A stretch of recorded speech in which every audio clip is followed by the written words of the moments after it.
Hello, good morning. अभी जो class है ये स्पेशली प्रैक्टिकल बेस्ड क्लास है, जो एलएनएमयू के पार्ट 2 के सिलेबस में है, जूलॉजी ऑनर्स में। तो आप लोग जो जूलॉजी ऑनर्स के प्रैक्टिकल अभी एग्ज़ाम होने वाले हैं पार्ट 2 के, उससे अगर आप रिलेटेड बच्चे हैं या किसी भी एग्ज़ाम में अगर आपका टॉपिक इंटरनल ईयर ऑफ बोनिफिस आता है तो आपके लिए ये वीडियो बहुत इम्पोर्टेंट है। इसमें प्रैक्टिकल में हम थोड़ा सा प्रैक्टिकल जो होने वाला है एलएनएमयू का, उसका हम लोग थोड़ा सिलेबस भी देखेंगे और उसके बाद हम लोग बोनिफिस का इंटरनल ईयर के बारे में पढ़ेंगे भी। तो चलिए, जो बच्चे नए हैं अभी इस चैनल पे आए हैं, अगर वो जो मतलब बायोलॉजी से इंटरेस्टेड हैं और बायोलॉजी में अपना फ्यूचर है उनका, तो वो इस चैनल को सब्सक्राइब कर सकते हैं, लाइक कर सकते हैं, नोटिफिकेशन को ऑन करके रख सकते हैं। पढ़ाई से रिलेटेड मटेरियल्स जो है वो आपको टाइम टू टाइम मिलते रहेगा इसमें। ओके, आइए। तो ये पार्ट 2 का जो सिलेबस है बेसिकली उसमें जो एलएनएमयू का है उसमें पहला जो है, इसमें टोटल 50 मार्क्स के क्वेश्चंस आएंगे आपको। टोटल जो है 50 मार्क्स के 6 पार्ट्स में ये बटा हुआ है। 6 पार्ट्स में ये बटा हुआ है, 50 मार्क्स के क्वेश्चन आएंगे।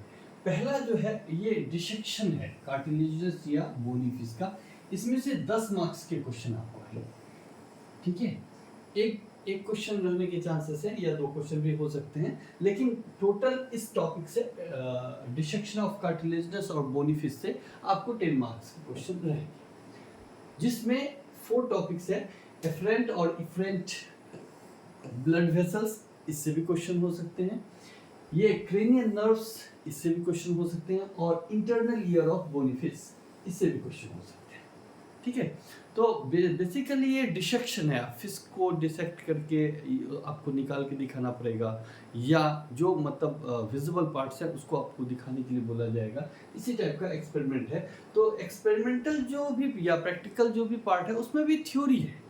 आपको थ्योरी पता होना पड़ेगा कि हाँ इसमें क्या क्या होता है। तो बेसिकली थ्योरी का जो पार्ट्स है वो मैं आपको यहाँ पे बता देता हूँ, जिससे आपको स्ट्रक्चर्स क्लियर रहेगा। तो आप, क्योंकि कमेंट्स भी लिखने होते हैं, तो आपको पता होना पड़ेगा कि किस टाइप का स्ट्रक्चर है, इसके स्ट्रक्चर्स में क्या क्या पार्ट्स आते हैं, उनके क्या फंक्शंस हैं। ये थ्योरी है, प्रैक्टिकल उसको करना होता है। तो हम लोग थ्योरी बेस्ड देखेंगे। उसके बाद है मॉन्टिंग ऑफ द मटेरियल प्रोवाइडेड। कोई मटेरियल आपको दिया जाएगा, उसके बारे में आपको लिखना है। दैट इज 5 नंबर का, ये 5 मार्क्स का क्वेश्चन है। उसके बाद स्पॉटिंग है। स्पॉटिंग जो है वो टोटल तीसरा नंबर में है, जो 10 मार्क्स का है। स्पॉटिंग में 10 मार्क्स हैं। इसमें जनरली 5 स्पॉटिंग दिए जाएंगे आपको। स्पॉटिंग मतलब एक रखा हुआ रहेगा आपके पास, कोई मटेरियल प्रोवाइडेड रहेगा, उसके बारे में आपको उसका फिगर बना के किस टाइप का मटेरियल है, उसके पॉजिटिव निगेटिव मतलब क्या एडवांटेज है या क्या बेनिफिशियरी है या क्या फंक्शन है, 2-3 पॉइंट्स उसके बारे में लिखना होता है। 2 नंबर का अगर 5 स्पॉटिंग दिया है तो 2 नंबर का होगा, तो फिगर प्लस कमेंट्स देख के आपको मार्क्स मिलेंगे। तो उस हर एक के बारे में, इसमें बोन्स कोई 2 दे सकते हैं आपको, जो फ्रॉग के हो सकते हैं, वेरानस के हो सकते हैं, बर्ड्स या मैमल्स के कोई 2 बोन्स मतलब मिल सकता है आपको। स्पेसिमेन कॉपी जो आपके लैब में रखा हुआ होगा, स्पेसिमेन कॉपी, उससे कोई मटेरियल प्रोवाइड करके दिया जा सकता है। ये हिस्टोलॉजी का स्लाइड्स हो सकता है, आपको माइक्रोस्कोप में कोई स्लाइड लगा के दे दिया जाएगा, आपको बताया जाएगा कि इसका फिगर और उसके कॉमेंट्स के बारे में लिखिए। इसमें एम्ब्रायोलॉजी से भी कुछ स्लाइड्स हो सकते हैं, ठीक है। तो इस टाइप के स्लाइड्स मतलब टोटल 5, हमको लगता है कि अगर इसमें 5 भी होगा तो इंटू 2 होगा। एक जो स्पॉटिंग है, स्पॉटिंग मतलब आप जाइए, रखा हुआ है, देखिए और उसके बारे में कुछ कमेंट्स लिखिए अपने नोटबुक पे। तो यही होता है स्पॉटिंग। तो इसमें 10 मार्क्स है, तो टोटल हो गया 25 मार्क्स अभी तक हो गए। उसके बाद एक बायोमेट्री का पार्ट है। बायोमेट्री में आपको कुछ क्वेश्चंस रहेंगे, कुछ डाटा दिए रहेंगे क्वेश्चंस में, उसका या तो मीन मीडियन मोड में से कुछ निकालने के लिए बोलेगा, या स्टैंडर्ड डेविएशन से बोलेगा, या स्टैंडर्ड एरर आपको निकालने के लिए देगा। ये आपके 10 मार्क्स के क्वेश्चन है। एक क्वेश्चन बायोमेट्री से लेगा। उसके बाद जो आपका क्लास रिकॉर्ड है या जो फील्ड वर्क आपने किया है, ठीक है, इससे 5 मार्क्स के क्वेश्चन रहेंगे आपके इससे। और उसके बाद वर्ष है, इससे आपको 10 मार्क्स से क्वेश्चन रहेंगे, ठीक है। तो यही सिलेबस है आपका, जिसमें अभी जो हम लोग हैं वो इंटरनल ईयर ऑफ बोनीफिस के बारे में पढ़ने वाले हैं, ठीक है। सिलेबस क्लियर है। तो इसी के हिसाब से आप क्वेश्चंस को, मतलब एक भी क्वेश्चन आपको छोड़ने के लिए नहीं रहेगा। सारे क्वेश्चंस को बनाने होंगे। आप अच्छे से क्वेश्चन का मार्किंग देख लीजिए, किस में कितना मार्क्स है। कोई भी क्वेश्चन को जैसे आप छोड़ते हैं तो उसका मार्क्स आपको एग्जामिनर नहीं देगा, ठीक है। इसीलिए हर एक क्वेश्चंस को आप जितना आता है आपको, वो आप टू द मार्क्स उसको सॉल्व कीजिए। तो ये क्वेश्चन है, इसी का आपका सिलेबस भी मैं इसमें ऐड कर दिया हूँ। यही आपका सिलेबस है। ये इसी को मैंने लिखा था। ये डिसेक्शन है पहला सेक्शन, दूसरा माउंटिंग है, तीसरा स्पॉटिंग है, और बायोमेट्री है फोर्थ में, और 5 में आपका क्लास रिकॉर्डर फील्ड वर्क जो 10 मार्क्स का है, ठीक है। सॉरी 5 मार्क्स का, वॉइस ऑफ वॉइस जो है ये आपका 10 मार्क्स का, ठीक है। तो यही आपका टोटल 6 पॉइंट रहेंगे, 6 क्वेश्चन आपको मिलेंगे इसमें। चलिए हम आते हैं internal ear of bony fish. Bony fish मतलब वो फिश जिसका जो इंटरनल स्ट्रक्चर्स है वो बोन हो, मतलब कार्टिलेजनस फिश भी होते हैं, बोनी फिश भी होते हैं। तो कार्टिलेजनस फिश का भी यहाँ पे सिलेबस नहीं दिया है आपको। बोनी फिश आप जानते होंगे ये फिश कौन सा है, ये लेबियो है, लेबियो रोहिता, जिसको हम लोग रेहू के नाम से भी जानते हैं, ठीक है। तो एक फिश के स्ट्रक्चर्स में आपको क्या क्या, जैसे इसमें आपको इसके स्केल्स के बारे में भी दिया जा सकता है कि किस टाइप का स्केल्स है इसका, मतलब माउंटिंग में स्केल्स भी देते हैं।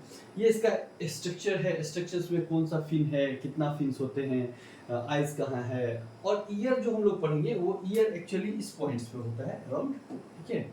ये जस्ट जो है ये इस आई के बिहाइंड होता है, मतलब यहाँ पे ईयर होता है, ब्रेन भी यहीं पे होता है, ईयर भी यहीं पे होता है, ठीक है। तो ये ईयर के बारे में पढ़ेंगे, और इसके जनरल स्ट्रक्चर्स के बारे में भी हम आपको बता देते हैं कि क्या क्या होता है जनरल स्ट्रक्चर्स में इसका। आइए हम लोग एक जनरल स्ट्रक्चर्स देखते हैं। देखिए किसी फिश में आप अगर देखेंगे तो जनरल स्ट्रक्चर्स कहने का मतलब होता है आपको नाम पता होना पड़ेगा कि फिश में क्या क्या है, ठीक है।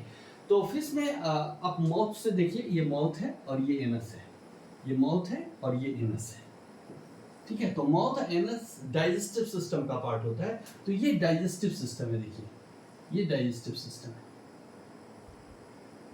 ये डाइजेस्टिव सिस्टम है, ठीक है। तो टोटल डाइजेस्टिव सिस्टम में जितने भी आते हैं देख लीजिए, ये आपका डाइजेस्टिव सिस्टम का पार्ट है। तो डाइजेस्टिव सिस्टम में देख लीजिए आपका ये फेरिंग्स आ रहा है, गिल्स आ रहा है, ये लीवर आ रहे हैं, स्प्लीन आ रहे हैं, पेनक्रियाज आ रहा है, इंटेस्टाइन आ रहा है, उसके बाद ये हो गया, उसके बाद ये पाइलोरिक सिस्टम है, उसके बाद स्टोमक है, ये सब आपके डाइजेस्टिव सिस्टम है, ठीक है। उसके बाद एक ब्लैडर है जिसको हम लोग स्विम ब्लैडर के नाम से जानते हैं, ये हेल्प करता है, ये ब्लैडर होता है, ये पार्ट्स जो है ये ब्लैडर है, ठीक है। इसके जस्ट नीचे और इंटेस्टाइन के बीच में ये जो है ओवरी होता है, ये पार्ट जो है वो ओवरी का है। कौन सा पार्ट, ये वाला पार्ट, ये पार्ट जो है ओवरी का है। इसका भी ओपनिंग जो है ये यहीं पे आके खुलता है जहाँ पे एनस है, ठीक है। और एक एक्सक्रीटरी सिस्टम है जिसका पार्ट्स ये है, ये पार्ट्स आप जो देख रहे हैं ये पार्ट्स, ये एक्सक्रीटरी सिस्टम है जिसमें ये किडनी है, किडनी यहाँ पे ये किडनी है, ये पार्ट्स जो देख रहे हैं ये एक्सक्रीटरी सिस्टम है। यही से ये यूरेटर है, ये पार्ट्स यूरेटर का है, ये यूरिनरी ब्लैडर है, और ये यहाँ पे एक ओपनिंग अलग से होता है जिसको हम लोग यूरोजेनिटल ओपनिंग बोलते हैं। ये एक्सक्रीटरी पार्ट में। अब आते हैं ब्रेन में। ब्रेन आपका ये रहा, ये देख लीजिए ब्रेन है, ये पार्ट्स आँख के जस्ट पीछे में होता है, ऊपर साइड में, डॉर्सल साइड में, और ये ऑल्फैक्टरी बल्ब है, यहीं पे इंटरनल ईयर है, यहीं पे इंटरनल ईयर भी सिचुएटेड होता है। ये स्पाइनल कॉर्ड से, ठीक है, ये किडनी तो आपको बता ही दिया, और ये जो है वो यूरेटर भी आपको क्लियर कर दिया, तो ये यूरिनरी ब्लैडर भी आपका क्लियर है। ये ओवरी है, मछली का अंडा देखेंगे आप इसी पोर्शन में होगा, ठीक है, ये ओवरी है। तो हाँ, इसमें एक ये हार्ट है, देख रहे हैं ना, ये हार्ट, ये 2 चेम्बर्ड का हार्ट होता है यहाँ पे, तो ये हार्ट का पोजीशन है। और हार्ट में भी एक ऊपर में आएगा ये, जिसे इसको एरोटा बोल रहे हैं, डॉर्सल एरोटा, नहीं, हार्ट से जो ब्लड ले जाता है दैट इज कॉल्ड एरोटा। तो आई होप इसमें जितने भी नेमिंग है वो आपको क्लियर होंगे। तो आपको एक रफ फिगर बनाने के लिए आना पड़ेगा कि कहाँ पे कौन सा पार्ट्स होता है, लंग्स कहाँ है, किडनी कहाँ है, डॉर्सल एरोटा कहाँ, हार्ट कहाँ है, ब्रेन कहाँ है। तो एक ऑट एंड ये जो है वो ये आइज के ऊपर में ही है, आपका ब्रेन भी है, इंटरनल ईयर भी है, तो एक ओवरव्यू आपको पता होना चाहिए कि किडनी कहाँ पे है, लंग्स कहाँ पे है, नहीं स्टमक कहाँ पे है, तो एक ओवरव्यू आपको हमेशा ध्यान में रखना चाहिए। ठीक है, माउथ से ही वाटर आता है, वाटर से ही ये वाइब्रेट होता है, कौन, ये आपका स्विम ब्लैडर जो है, और यही इंटरनल ईयर को मैसेज पास करता है, और यहीं से इंटरनल ईयर जो है, इसमें क्या क्या स्ट्रक्चर्स हैं ये आपको याद रखने पड़ेंगे, स्ट्रक्चर्स के क्या क्या टाइप्स हैं, क्या क्या नाम है, किसका क्या फंक्शंस है। तो जनरली जो इंटरनल ईयर है वो इनिशियली जो डेवलप हुआ था ये बोनी फिश में, वो मतलब हम लोग उसके बैलेंसिंग के लिए हुआ था। जैसे फिश ऐसे होता है तो ये इसी टाइप से रहे, ये बैलेंस में, ठीक है, ये बैलेंस। तो बैलेंसिंग डिफरेंट टाइप्स के हैं, और सुनने का जो है, हियरिंग का फंक्शन बाद में डेवलप हुआ। तो इनिशियली जो है वो बैलेंस ऑफ द, हम लोग भी का भी जो इंटरनल ईयर है उनका एक फंक्शन तो सुनना भी है और एक फंक्शन बैलेंसिंग भी है। नहीं, हम लोग का भी इंटरनल, हाँ बोलेंगे क्या बैलेंसिंग से, तो हम जो खड़े हैं वो बैलेंसिंग। जैसे आप हाथ ऐसे करके आप घूम जाइए कस के स्पीड में, तो आप ऐसे ऐसे हिलने लगेंगे, दैट इज कॉल्ड अनबैलेंस। तो वो जो हिलने लगते हैं आप, उस टाइम में इंटरनल ईयर का जो हेयर सेल्स है वो आपको हिलता है, इसीलिए आप हिलने लगते हैं। ठीक है, तो थोड़ा सा हम देखेंगे इसमें क्या क्या है और कैसे ये इसका फंक्शन करता है। आई होप ये अंडरस्टैंड हो गया होगा आपको कि कहाँ पे क्या है, क्लियर है। ठीक है, हाँ, आप लोगों को अगर कुछ नहीं समझ में आता है तो आप कमेंट्स में बता सकते हैं, तो आगे से हम उस चीज़ को और अच्छे से क्लियर करेंगे कि अगर आपको मतलब समझने में प्रॉब्लम हो रही है, नहीं लिख पा रहे हैं, या अंडरस्टैंडिंग में प्रॉब्लम है, या और मटेरियल इसमें चाहिए, क्योंकि मटेरियल का ये नहीं है कि इतना ही है, इसमें लॉट ऑफ मटेरियल है। हाँ, हम इसको एग्ज़ाम पर्पज से बना रहे हैं कि आपको इतना चीज़ आना ही चाहिए, अगर आपके एग्ज़ाम में पूछा गया है ये चीज़ तो इतना चीज़ आपको लिखना ही पड़ेगा। ठीक है, तो बोलेंगे सर ये अगर मान लीजिए इंटरनल ईयर पूछा था आपको, हमको ये लिखना जरूरी है? बिल्कुल नहीं, ये लिखना जरूरी नहीं है। तो बोलेंगे सर क्यों पढ़ते हैं तब? हाँ, एक आइडिया होना पड़ेगा कि हाँ कहाँ पे क्या ऑर्गन है, क्योंकि उसके बाद वाइवा भी है आपका, तो वाइवा में आपसे पूछे जाएंगे इंटेस्टाइन कहाँ होता है, तो आप बोलेगा ऊपर में होता है क्या? नहीं, तो एक वाइवा के लिए भी प्रिपरेशन है, तो इसीलिए आप हर एक चीज़ के बारे में थोड़ा सा आइडिया रखेंगे। अब आपको तो पता है कि हाँ ये वेंट्रल साइड में स्टमक, मतलब डाइजेस्टिव सिस्टम का मेन साइड वेंट्रल होता है, हार्ट भी वेंट्रल साइड में है, ये ब्रेन जो है वो डॉर्सल साइड में है। तो एक फिगर से एक दिमाग में कॉन्सेप्ट आएगा आपका, जो कहाँ पे कौन सा ऑर्गन्स होता है, तो वो आपको अंडरस्टैंडिंग बढ़ाएगा। ठीक है, हाँ इंटरनल ये यहाँ का पार्ट है, नहीं, तो ये सब चीज़ थोड़ा सा दिमाग में रखने वाला है। ऐसा नहीं कि टू द पॉइंट्स वो उतना ही पढ़ेंगे उससे आपको आ जाएगा, क्योंकि एग्जामिनर क्या पूछने जा रहा है आपसे ये नहीं पता। ठीक है, तो एक ओवरव्यू आपके पास नॉलेज होना चाहिए। ठीक है, आते हैं हम लोग नेक्स्ट में, इसके बाद में ये internal ear of bony fish. ठीक है, तो इंटरनल ईयर में ये आपको इसमें जो मटेरियल्स है वो आपके दिमाग में होना पड़ेगा। तो इंटरनल ईयर में क्या क्या होना पड़ेगा? नहीं, तो एक इंटरनल ईयर का स्ट्रक्चर्स आपके दिमाग में आपको जो बनाना है, एक इंटरनल ईयर का स्ट्रक्चर्स बनाना है। ठीक है, उसके बाद होगा कि इस इंटरनल ईयर में क्या क्या पार्ट्स होते हैं, उस पार्ट्स को आपको दिखाना है कि यहाँ पे ये पार्ट्स है, यहाँ पे ये पार्ट्स है, यहाँ पे ये पार्ट्स है। नहीं, उसके बाद उस पार्ट्स का क्या फंक्शन है, ठीक है, उस पार्ट्स का स्ट्रक्चर क्या है वो बता सकते हैं, क्या फंक्शन है वो बता सकते हैं आप। नहीं, तो आप अपने कॉपी को जितना अच्छा हो सजा सकते हैं। ठीक है, तो उस पर भी आपके मार्क्स डिपेंड करते हैं। तो आइए हम देखते हैं कि क्या क्या है इस बोनी फिश में। तो बोलता है internal ear of bony fish also known as otic और लेबरेंथाइन सिस्टम। ये ओटिक बोलते हैं या लेबरेंथाइन सिस्टम बोलते हैं। ठीक है, तो इसमें ये ओटिक और लेबरेंथाइन सिस्टम जो है ये कंटेनिंग क्या क्या इसमें रहता है। ठीक है, तो इसमें आप देखेंगे कि क्या क्या रहता है, तो उसमें आप देखेंगे कि हाँ इसमें यूट्रिकल होता है, इसमें सैकुली होता है, इसमें सेमी सर्कुलर केनाल्स होते हैं, और इसमें लेगिना होता है। ठीक है, तो ये जैसे लेगिना हम लोगों में नहीं होता है इंटरनल ईयर में, लेकिन हम लोगों में भी इंटरनल ईयर में यूट्रिकल होते हैं, सैकुली होते हैं, सेमी सर्कुलर केनाल होता है। हाँ, तो वर्टिब्रेट है, तो कुछ कुछ सिस्टम चेंज हो तो हो, लेकिन मेजॉरिटी ऑफ द सिस्टम जो होता है वो हम लोग का वैसे ही होता है जो इसमें होता है, फंक्शन भी करीब करीब वही है। चलिए, तो इसमें ये 4 नाम तो आपको एकदम दिमाग में होना पड़ेगा कि यूट्रिकल है, सैकुली है, सेमी सर्कुलर कैनाल है और लेकिना है। अब ये स्ट्रक्चर्स कैसे बनता है वो आपको देखना पड़ेगा। चलिए, इसका क्या फंक्शन है? बोलता है it play a crucial role in their balance. बोलता है बैलेंस क्या होता है? तो बैलेंस, मछली अगर इस टाइप से है, मान लीजिए इस टाइप से है मछली, तो इस टाइप से रहे, वो ऐसे ना हो जाए, उसका जो सिस्टम है वो ऐसे रहे। नहीं, बैलेंस आप समझ रहे हैं ना, कि हमने आपको बोला कि अभी हम बैलेंस में, लेकिन अगर हम हाथ को ऐसे कर दें या हमको कोई जोर से पूरा घुमा के और धरती पे खड़ा कर दे, तब जो हम हिलेंगे, ऐसे ऐसे हिलते हैं ना, नहीं, वो इम्बैलेंस है। तो फिश भी अपने डायरेक्शन में लीनियर का जो डायरेक्शन है, वो रोटेशन का जो है डायरेक्शन है, वो सब बैलेंस होता है उनका। वो बैलेंसिंग जो है यही बैलेंस, ये इसी का काम है। दूसरा है ओरिएंटेशन, वो अपने पोजीशन पे कैसे है ओरिएंट, ये इसको डिटरमाइन करता है। एक है हियरिंग, और हियरिंग भी प्रोवाइड करता है। मतलब फिश का जो हियरिंग है, बैलेंसिंग है और ये ओरिएंटेशन है, ये तीनों काम internal ear of the fish है। ये तीनों का जो फंक्शन है ये कौन प्रोवाइड करता है? Internal year. तो आपको ये 3 नाम याद रखना पड़ेगा, यूट्रिकल है, सैकुली है, सेमी सर्कुलर कैनाल है और लेकिना है। क्लियर है? और इसका फंक्शन क्या क्या आपके दिमाग में होना पड़ेगा। अब जो पढ़ने वाला है बैलेंसिंग है, ओरिएंटेशन और हियरिंग है। आई होप यहाँ तक आप लोगों को क्लियर होगा। ठीक है, तो चलिए हम आगे चलते हैं।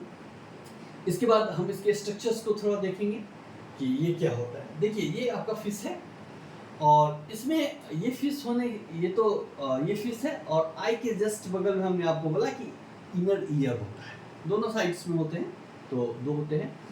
और इसमें जो आपको नाम याद आने वाले हैं, क्योंकि इसका भी जो हम लोगों में भी वही सिस्टम है कि ईयर से जो है वो नर्व निकलता है। नर्व जो है ब्रेन से जुड़ा होता है। ब्रेन के किस पार्ट्स में जुड़ा होता है वो आपको, जैसे ऑप्टिक नर्व है, जैसे आँख से निकलता है, तो ये ब्रेन में जाके जुड़ा होता है, तो सिग्नल्स ले जाते हैं, सेंसरी इंफॉर्मेशन ले जाते हैं। लेकिन इसके लिए हेयर सेल्स होते हैं, ऑटोलिथ होता है, इंडोलिम्फ होता है। इंडोलिम्फ मतलब लिक्विड्स होते हैं, ठीक है, जो भरे होते हैं इंटरनल ईयर में, हम लोगों में भी होता है। तो इसके बारे में तो हम आपको ये इससे कंपैरिजन दिखा रहे हैं इसलिए कि ये पार्ट्स में, ये पार्ट्स जो आँख के पीछे में, मतलब इस पार्ट्स में, यहाँ पे ये हमारा इंटरनल ईयर का पोजीशन है।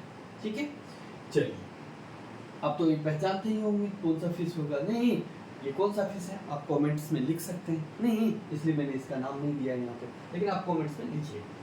उसके बाद आते हैं इंटरनल ईयर में क्या क्या है। ये इंटरनल ईयर का स्ट्रक्चर है। तो देखिए, ये मतलब इस फिगर्स को आपको प्रैक्टिस करना पड़ेगा। एक बार में चाहेंगे कि हमारा फिगर अच्छा हो जाए, आपको तुरंत बनाना है, तो आपको 1, 2 बार 3 बार प्रैक्टिस करना पड़ेगा। तो आपकी स्पीड अच्छी होगी, आपका फिगर अच्छा होगा, आपका नेमिंग नहीं छूटेगा किसी चीज़ में। ठीक है, बहुत मुश्किल नहीं है, आपको भले ही देखने में थोड़ा सा हार्ड लग रहा हो, लेकिन मैं आपको क्लियर कर देता हूँ, कुछ मुश्किल नहीं है। देखिए, ये ज्वाइंट्स है, ये क्या है, ये मतलब ये कैनाल है, ये एक कैनाल है। देखिए, ये वाला, ये पार्ट्स एक कैनाल है, ये एक कैनाल है। ठीक है, ये देखिए, ये कैनाल हो, इसी से ये कैनाल भी जुड़ा हुआ है, ये कैनाल भी इसी से जुड़ा हुआ है। देखिए, ऐसे जुड़ा हुआ है, नहीं, यहाँ पे आके जुड़ गया ऐसा। ठीक है, तो 2 कैनाल सिस्टम है। ठीक है, और एक कैनाल और है, ये देखिए, ये भी कैनाल सिस्टम है। तो दोनों तो ऐसे हैं, जैसे ऐसे हैं, एक ऐसे है ना, ऐसे। ठीक है, और एक कैनाल सिस्टम हॉरिजॉन्टल है, ऐसे समझ रहे हैं ना, ऐसे एक हॉरिजॉन्टल में, और 2 ऐसे ऊपर से है। ठीक है, तीनों कैनाल में का जो लास्ट पॉइंट है वो देखिए, ये बढ़ा हुआ है। नहीं, यहाँ पे भी आप देखेंगे, इसका एक लास्ट पॉइंट है, तो ये बढ़ा हुआ है। नहीं, बोलेंगे इसका भी ये लास्ट पॉइंट है, तो देखिए ये बढ़ा हुआ है, मतलब ज्यादा स्पेस है, मोर स्पेस। यहाँ पे भी मोर स्पेस, इस कैनाल का एंडिंग है, इस कैनाल का एंडिंग है, यहाँ पे भी मोर स्पेस, इस कैनाल का एंडिंग है, यहाँ पे भी मोर स्पेस। तो जो भी कैनाल की एंडिंग में मोर स्पेस है, वो एम्पुला के नाम से जाना जाता है। क्या जाना जाता है? एम्पुला के नाम से। अभी देखिए, ये फिगर में जितना मैंने रेड लाइन किया है वो आपको क्लियर हो गया होगा। और ये जो कैनाल है, इसको हम लोग सेमी सर्कुलर कैनाल के नाम से जानते हैं। ठीक है, किसके नाम से जानते हैं? Semi circular canal. तो आपको मैं बता दूं, सेमी सर्कुलर केनाल का जो एंडिंग होता है वहां पे एक मोर स्पेस होता है। जैसे केनाल ऐसे आ रहा है, नहीं, और वो आगे जाके एक स्पेसियस हो गया, ऐसे एंडिंग ऐसे हुआ, तो यहाँ पे ज़्यादा स्पेस हो गया। पहले ये ट्यूब था और ये लास्ट में स्पेसियस हो गया। तो ये स्पेसियस पार्ट को हम एम्पुला बोल रहे हैं। तो देख लीजिए, यहाँ पे भी एम्पुला वर्ड है, यहाँ पे भी एम्पुला वर्ड है, और यहाँ पे भी एम्पुला वर्ड होगा। ये इस पार्ट का है, इस पार्ट में भी एम्पुला जुड़ा हुआ है। तो तीनों में एम्पुला जुड़ा हुआ है। एम्पुला क्यों जुड़ा हुआ है, सब समझ में आ गया। अब इस कैनाल का नाम है एंटीरियर सेमी सर्कुलर केनाल। इसका हो जाएगा पोस्टीरियर। तो ये पार्ट जो है वो देख लीजिए, पोस्टीरियर लिखा हुआ, पोस्टीरियर सेमी सर्कुलर केनाल। तो नाम भी ये आगे का, ये पीछे का। ये जो है वो हॉरिजॉन्टल। तो तीन नाम क्लियर हो गया। अब देखिए, जितना मैं आपको ये किया हूँ वो सब क्लियर है। सब में एम्पुला है, एंटीरियर का एम्पुला है तो लिखा है ampulla of anterior vertical canal. ये पोस्टीरियर का है तो यहाँ पे लिखा हुआ है ampulla of posterior vertical canal. कहाँ याद करना है आपको? नहीं, पॉइंट समझ में आ गया। उसके बाद ये इसका है तो ये लिखा है एम्पुला ऑफ हॉरिजॉन्टल केनाल। अब बताइए, जितना भी रेड कलर से है सारे पिक्चर आपको क्लियर है ना? I hope so. देख लीजिए, जितने रेड कलर से मैंने किया है, तो तीन केनाल आपको देखना है। तीन में एक एंटीरियर केनाल है, एक पोस्टीरियर केनाल है। एंटीरियर केनाल और पोस्टीरियर केनाल के एक में एक और केनाल है जिसको हम लोग हॉरिजॉन्टल केनाल बोलते हैं। और हर एक केनाल के लास्ट में, जहाँ पे लास्ट होता है स्पेसियस जगह है, उसको एम्पुला बोलते हैं। तो anterior canal semi circular canal का जो स्पेस है उसको ampulla of anterior semi circular canal बोलते हैं। उसी तरह पोस्टीरियर सेमी सर्कुलर केनाल का जो स्पेस है उसको ampulla of posterior semi circular canal बोलते हैं।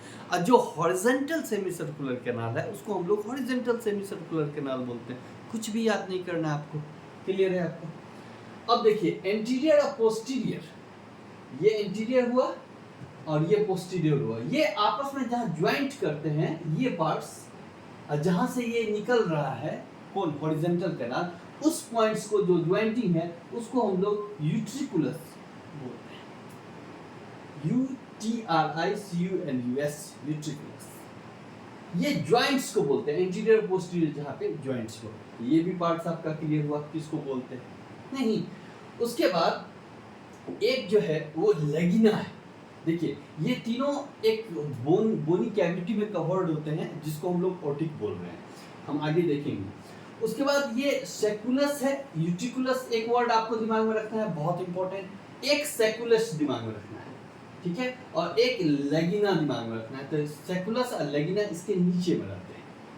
कहाँ पे? ये हॉरिजॉन्टल केनाल के नीचे का पोजीशन है, और यूट्रिकुलस जो होता है इसके ऊपर का पोजीशन है। क्लियर है सबको? स्ट्रक्चर्स में किसी को प्रॉब्लम नहीं होना चाहिए। अब देख लीजिए अच्छे से, ठीक है। हाँ, नर्व सप्लाई जो है एम्पुला से निकलता है, क्योंकि यहाँ से जो मैसेज होता है वो नर्व के थ्रू ब्रेन में जाता है। यहाँ से जो मैसेज है वो नर्व के थ्रू ब्रेन में जाएगा।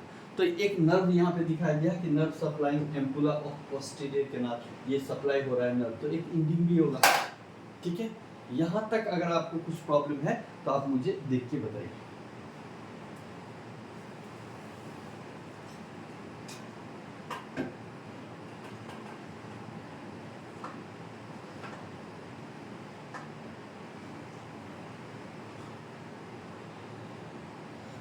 आई होप सो ये आपका क्लियर हो गया होगा।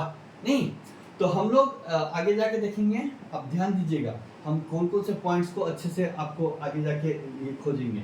एक यूट्रिकुलस को खोज रहे हैं, एक हम लोग सेकुलस को खोजेंगे, और एक लेगिना को खोजेंगे, ठीक है, और एक एम्पुला को खोजेंगे। हर एक एम्पुला को 4 पॉइंट्स दिमाग में हो गया, यूट्रिकुलस, सेकुलस, एम्पुला और ये लेगिना। 4 पॉइंट्स आगे हम लोग डिस्कस करने वाले हैं। तो आपको अब थोड़ा फिगर इजी लग रहा होगा, इतना भारी नहीं लग रहा है ना? नहीं, यूट्रिकुलस किसको बोल रहे हैं? एंटीरियर और पोस्टीरियर केनाल जहाँ पे जुड़ेगा, जहाँ पे जुड़ के एक हो जाता है, इस पॉइंट्स को हम लोग यूट्रिकुलस बोलते हैं। इसी यूट्रिकुलस से हॉरिजॉन्टल केनाल निकल रहा है। हॉरिजॉन्टल सेमीसर्कुलर केनाल यहीं से निकलता है। क्लियर है? ये फिगर का अच्छे से प्रैक्टिस कर लीजिए कि कहाँ पे आपको क्या बनाना है। दोनों का हाइट जो होगा सेम होना चाहिए। आई होप सो आपको ये फिगर बहुत अच्छे से आ गई होगा। नहीं, चलो उसके बाद हम लोग देखते हैं ये फिगर आपको देखना है। टू होता है सेमी सर्कुलर कैनाल। ये सेमी सर्कुलर कैनाल का एम्पुला है। अभी आपको फिगर क्लियर हो रहा होगा, ठीक है। ये जो है ये पार्ट्स, ये लेगिना वाला पार्ट्स है। ऑटोलिथ एक पार्ट्स, ऑटोलिथ के बारे में भी आप पढ़ेंगे, ये ऑटोलिथ है। और यही ऑटोलिथ में सेंसरी हेयर्स हैं।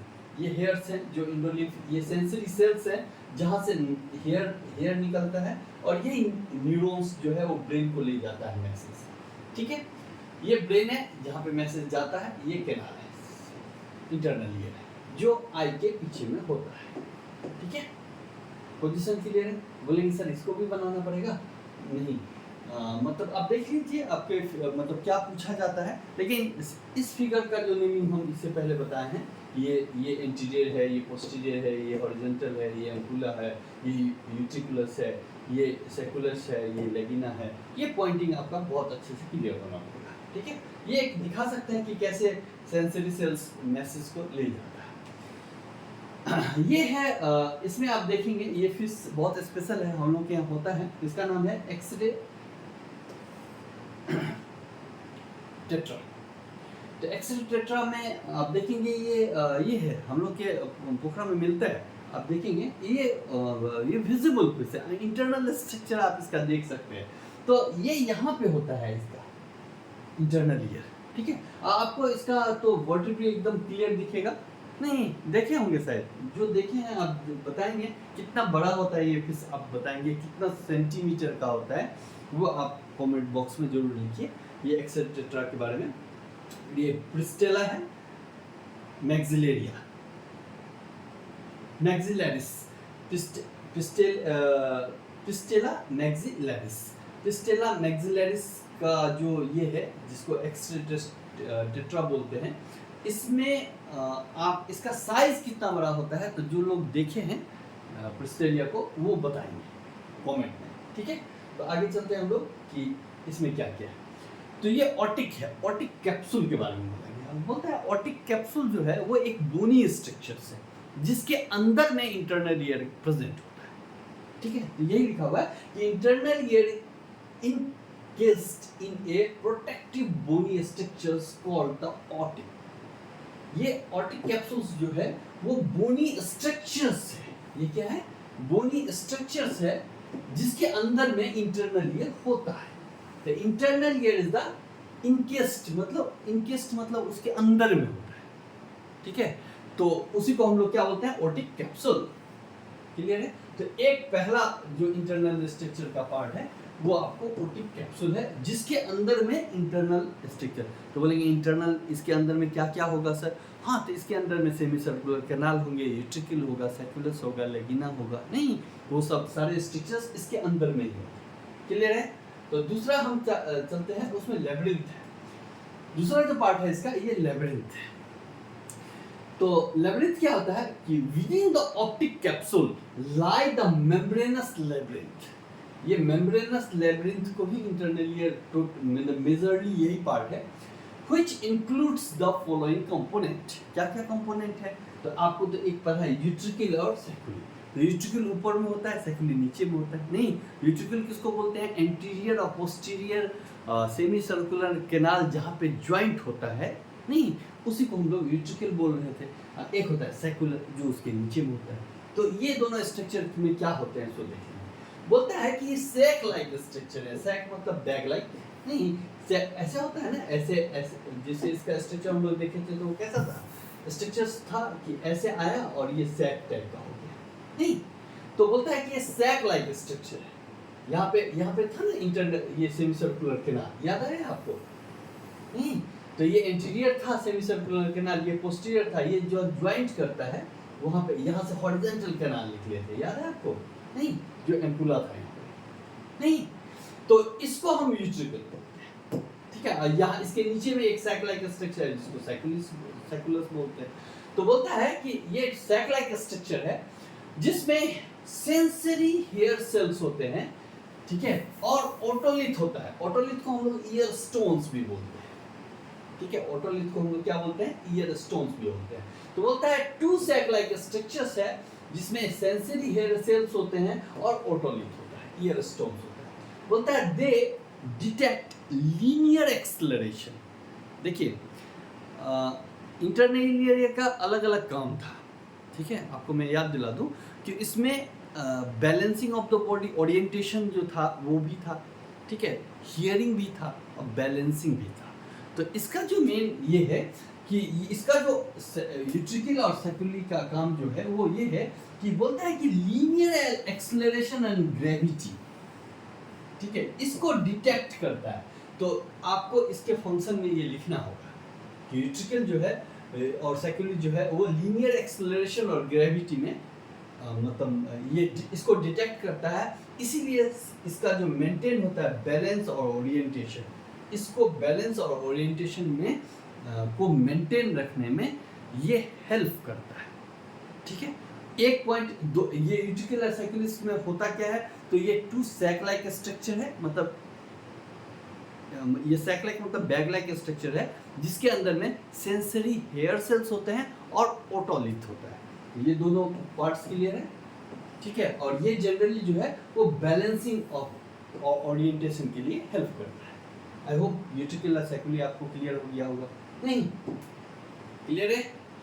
चलिए हम आपको नेक्स्ट में ले चलते हैं। इसमें लैब्रिंथ में और दो पार्ट है, सेमी सर्कुलर कैनाल और लेकिन।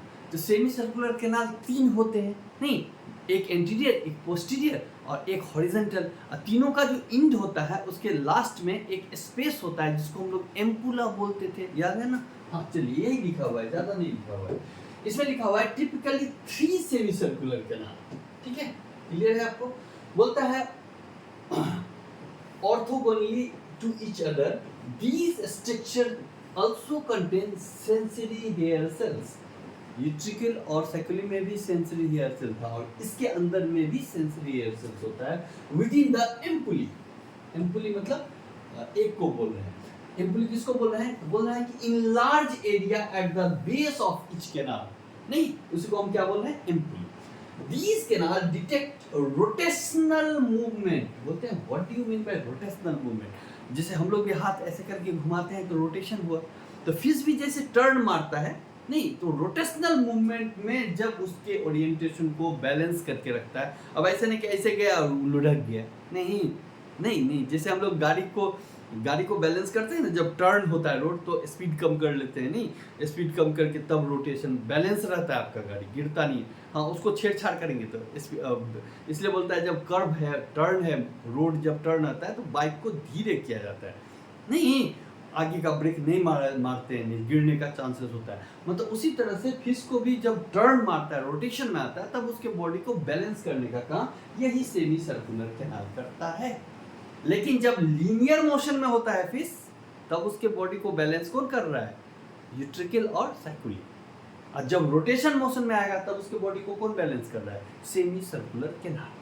नहीं वहां पे भी सेंसरी हेयर सेल था और ओटोलिथ था, यहाँ पे सेंसरी हेयर सेल है, क्लियर है, आई होप सो। तो ये रोटेशनल मोशन को मूवमेंट करता है।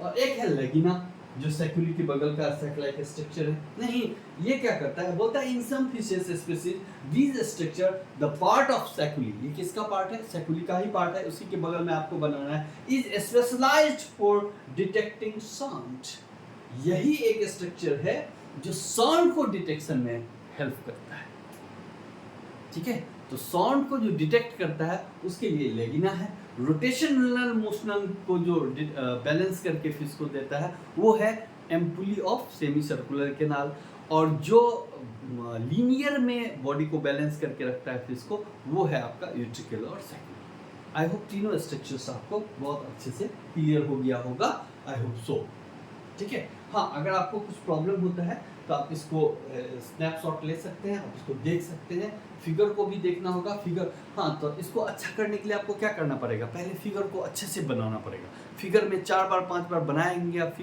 फिगर का कॉन्सेप्ट अगर आपको आ गया तब आपको सिर्फ जोड़ना है कि किसका क्या फंक्शन है।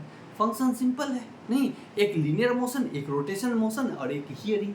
नहीं तो लीनियर मोशन में यूट्रिकल और सेकुली, रोटेशनल मोशन में आपका आ गया ये सेमी सर्कुलर के ना, और एक हो गया लेगिना जो साउंड में हेल्प करता है। तो सिंपल है, भारी नहीं है क्या? हमको तो नहीं लग रहा है, नहीं तो आपको बहुत इजी हो जाएगा, मतलब आप अच्छे से डिटेक्ट कर सकते हैं, ठीक है। हाँ, उसके बाद अगर आप थोड़ा सा और क्योंकि देखिए इतना ही स्ट्रक्चर नहीं है, lot of knowledge are there, नहीं आपको एग्जाम में कितना चाहिए वो मैं आपको बता रहा हूँ, उतना आप जोड़ लिखिए। उसके बाद अगर आप आगे भी लिखते हैं तो कोई प्रॉब्लम नहीं है, आपके पास जो टाइम है, टाइम मैनेजमेंट में आप जितना नॉलेज दे सकते हैं आप दीजिए। उसके बाद एक पार्ट है आपका ऑटोलिथ, जिसको हम लोग ईयर स्टोन्स के नाम से भी जानते हैं। तो ये किसका पार्ट है? इंटरनल ईयर का ही पार्ट देख रहे हैं। पहला पार्ट क्या देखे थे आप, याद है ना आपको? नहीं, ये दूसरा लेबिरिंथ देखे थे, पहला ऑप्टिक कैप्सूल देखे थे, याद है? दूसरा पार्ट आपका ये था, लेबिरिंथ था, दूसरा लेबिरिंथ है। और तीसरा पार्ट में आप देख रहे हैं ये ऑटोलिथ। तो 3 पार्ट्स है, इंटरनल ईयर में 3 पार्ट्स है। तो इसमें है कि ये 3 होता है, 3 पेयर्स होते हैं। ऑटोलिथ जो होता है वो 3 पेयर्स ऑफ ऑटोलिथ या ईयर स्टोन्स जिसको आप बोल रहे हैं, कहाँ होता है? एक इन द यूट्रिकल होता है, इन द सैकुली होता है, और इन द लेगिना होता है। तो लेगिना सैकुली का ही पार्ट है? नहीं, तो 3 है, यूट्रिकल में मिलेगा आपको, सैकुली में मिलेगा और लेगिना में मिलेगा। ये कहाँ नहीं मिलेगा? ये ampulla of semi circular canal में नहीं है। क्लियर है? Otolith ampulla of semi circular canal में नहीं है।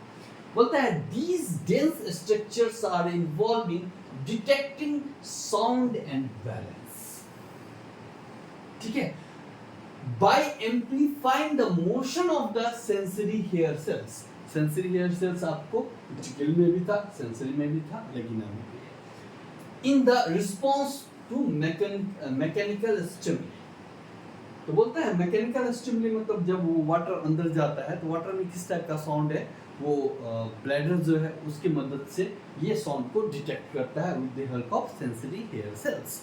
सेंसरी हेयर सेल्स हिलता है, जैसे हम लोग भी कुछ जो आवाज़ सुनते हैं, आप मतलब कोशिश करेंगे, आप जो बोलते हैं उसमें आपको आपका प्योर आवाज़ नहीं सुनाई देगा, आप अपने आवाज़ को नहीं पहचान सकते। क्यों नहीं पहचान सकते? हाँ, दूसरे का आवाज़ को पहचान लेंगे कि मम्मी ने आवाज़ दिया, भाई ने आवाज़ दिया, पापा ने आवाज़ दिया, नहीं उसको आप एकदम इजीली दे। लेकिन आपका जो खुद का साउंड है वो, मतलब मेरा भी, हम अपना खुद का साउंड डिटेक्ट नहीं कर पाते कि किस टाइप का है, ठीक है। इसके पीछे का रीज़न है कि जब हम बोलते हैं, क्योंकि साउंड डिटेक्ट करना मतलब आप चुपचाप बैठे हुए हैं तो साउंड कान में गया और वाइब्रेट किया, डिटेक्शन हुआ नहीं, लेकिन उसका जो है वो पकड़, जब आप कुछ बोलते हैं उस साउंड, वो साउंड जाता है, तब आपका इसका जो मेम्ब्रेन है, ब्रेन का जो बोन्स है वो भी हिलता है, उसका भी कंपन है।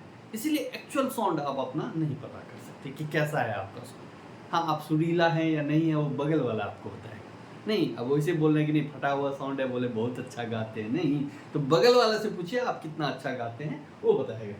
तो फिलहाल हम आते हैं इसमें, तो ये ऑटोलिथ 3 में आएगा। आपको यूट्रिकल, सैकुली और लेगिना का नाम याद रखना पड़ेगा, और ये जो है साउंड और बैलेंस में हेल्प करता है, और ये इसमें सेंसिटिव हेयर सेल्स जो है वो मैकेनिकल स्टिमुलस को पकड़ के आपको उसके हेयर को बताते हैं कि हाँ क्या किस टाइप का ये है। बोलेंगे क्या बताते हैं? हाँ, पानी ज़्यादा आवाज़ कर रहा है या कम आवाज़ कर रहा है, या शांति है, या आप कुछ ढेपा मार दिए पानी में तो फिर भाग गया, नहीं, ये साउंड डिटेक्शन इसी से होता है। क्लियर है? ठीक है, देख लीजिए आप, ठीक है। तो ये आपका हो गया इंटरनल स्ट्रक्चर। हाँ, फंक्शन भी आप समझ ही गए, लेकिन फिर भी मैंने फंक्शंस को अलग में एक दिया है कि फंक्शंस आप देख लीजिए। तो हियरिंग का फंक्शन है, नहीं तो हियरिंग के लिए आपको दिमाग में रखना पड़ेगा, फंक्शन 3 है, आपको मैं 1 बाय 1 करके दे देता हूँ। पहला फंक्शन है आपका हियरिंग, पहला फंक्शन जो है आपका ये हियरिंग है, नहीं तो हियरिंग पहला फंक्शन है। तो आपको दिमाग में रखना पड़ेगा हियरिंग के लिए कौन रिस्पॉन्सिबल है। तो आप देखेंगे कि ये है, बोलता है the internal ear is responsible for detecting sounds. लेकिन क्या करता है ना, sound waves cause vibration in the otolith, otolith जहाँ पे होता है वही एम्पुला में नहीं होता है, which are turned stimulate the sensory hair cells. This allow the fish perceive sound in their aquatic environment. The legina seculi are particularly important for this function. बोलेंगे ये कैसे याद रहेगा सर? तो इसी के साथ में ये रहता है। तो हियरिंग के लिए आपका लेकुना और सेकुली ये दोनों रिस्पॉन्सिबल हैं। इसमें जो हेयर सेल्स होते हैं वो साउंड को डिटेक्ट करके देते हैं। तो इंटरनल ईयर का पहला काम है हियरिंग। ठीक है, I hope so this is clear. नहीं, तीसरा फंक्शन जो है वो स्लाइड में आपको मैंने दे दिया है। एक है बैलेंसिंग और ओरिएंटेशन।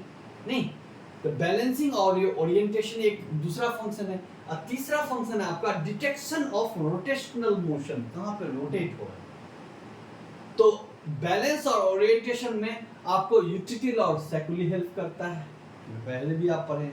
ये क्या करता है, ये मेंटेन रखता है फिश का इक्विलिब्रियम और सेप्टियल ओरिएंटेशन।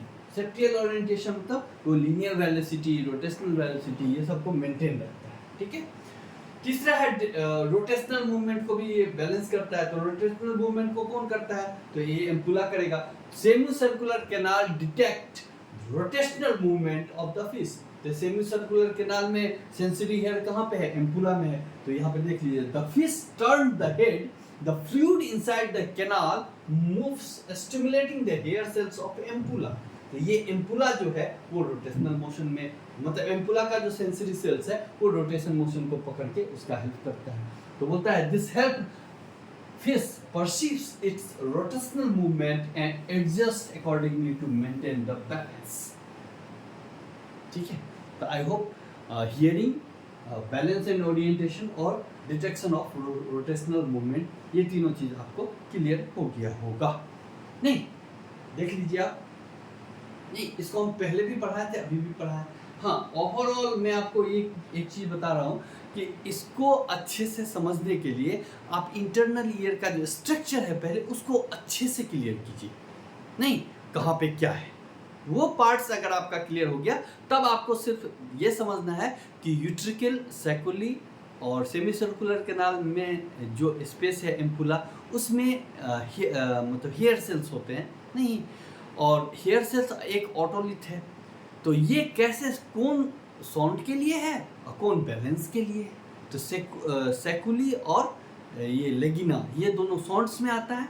और रोटेशनल मूवमेंट के लिए, बैलेंस के लिए ये आता है, सेमी सर्कुलर कैनाल का एम्पुला। नहीं, तो ऐसे ही करके आप अलग अलग करके अपने उसके फंक्शंस को दिमाग में सेट कर लीजिए। नहीं, हमको लगता है कि आप समझ पाएंगे। नहीं समझ पाएंगे तो एक बार फिर से इसको देखेंगे तो क्लियर होगा, आई होप सो। लेकिन आप इतना देर बैठे हैं, that's why thank you so much. ठीक है, थैंक्स फॉर योर वाचिंग। आप अगर अभी तक हैं इस चैनल पे और सब्सक्राइब नहीं किया है तो आप सब्सक्राइब कर लीजिए, क्योंकि ये एजुकेशनल रिलेटेड जो वीडियोस हैं वो आपको मिलते रहेंगे। पार्ट 1 हो, पार्ट 2 हो, 11th हो, 12 हो, मेडिकल हो, नीट हो, जिस या बीसीसी का प्रिपरेशन करते हो, मटेरियल्स आपको मिलेंगे। आप इसको लाइक कर सकते हैं, इसमें कमेंट्स कर सकते हैं, इसको दूसरे के साथ शेयर कर सकते हैं। ठीक है, तो ओवरऑल आप पॉजिटिविटी के साथ आइए इस चैनल पे और कुछ सीख के जाइए। और इसमें आपको ये करना है कि जो पार्ट 2 के बच्चे हैं जिनका एग्ज़ाम होने वाला है या जिनके प्रैक्टिकल में इंटरनल ईयर ऑफ बोनीफिस है, उनको इस वीडियो से बहुत फ़ायदा होने वाला है। आप इसको अच्छे से देखिए। और कभी भी सीखने के लिए जो है आपको टाइम देना पड़ेगा। जो सीखने में टाइम नहीं देंगे वो मुश्किल है उनके लिए, वो सीख नहीं पाएंगे। शॉर्टकट में आप सीख नहीं सकते। तो आप उसके बाद बुक्स भी पढ़िए, जैसे ये आप पढ़ने के बाद आप बुक्स पढ़िए, आपको समझ में आएगा। और जो भी प्रॉब्लम होगा आप कमेंट बॉक्स में लिख सकते हैं, तो उसको हम देखते हैं, उसके हिसाब से हम आगे का प्लान करते हैं कि बच्चों को एक्चुअल में अगर कुछ प्रॉब्लम हो रहा है तो उनको नहीं होना चाहिए। ठीक है, तो आप देखिए और आपका एग्ज़ाम सब अच्छा जाए, देख के जुड़ जाइएगा वीडियो। Okay, thank you.